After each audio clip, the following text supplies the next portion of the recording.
আমরা রক্ত দিচ্ছি, আর সচিবালয়ে বসে ওরা টাকা ভাগ করছে। হাসনাত।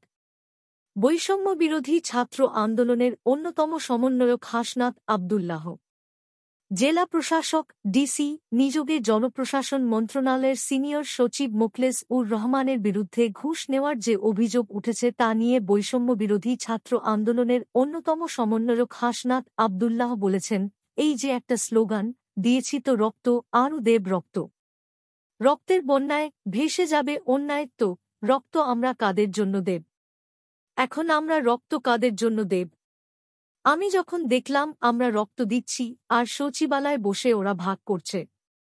আজ বৃহস্পতিবার রাজধানীর উত্তরা ফ্রেন্ডস ক্লাব মাঠে আয়োজিত ছাত্রনাগরিক মতবিনিময় সভায় এসব কথা বলেন তিনি। হাসনাত আব্দুল্লাহ বলেন, একজন বলতেছেন, আমি ভাই নির্লোভ মানুষ, আমার এত লোভ নাই, 5 কোটি চলবে। তারপর যখন বলল অন্যজন, স্যার 10 কোটি, প্রথমজন বলছে, তোমার যা ভালো মনে হয়। তিনি বলেন, স্কাউন্ড্রেল, অসভ্য। রাস্তার মধ্যে শিক্ষার্থীরা রক্ত দিয়েছে, ছাত্র জনতা রক্ত দিয়েছে, আর ওই বার্ধক্যের নেতৃত্ব সচিবালয়ে বসে আমাদের রক্ত মাড়িয়ে তারা টাকা ভাগ করে। সুতরাং এই বার্ধক্যের নেতৃত্বের জন্য আমরা ছাত্র জনতা আর রক্ত দিতে প্রস্তুত না। হাসনাত আব্দুল্লাহ বলেন, আমরা আমাদের জায়গা থেকে স্পষ্ট বলতে চাই, আপনারা যারা সচিবালয়ে বসে নীতি নির্ধারণ করছেন, আপনারা সচেতন হন।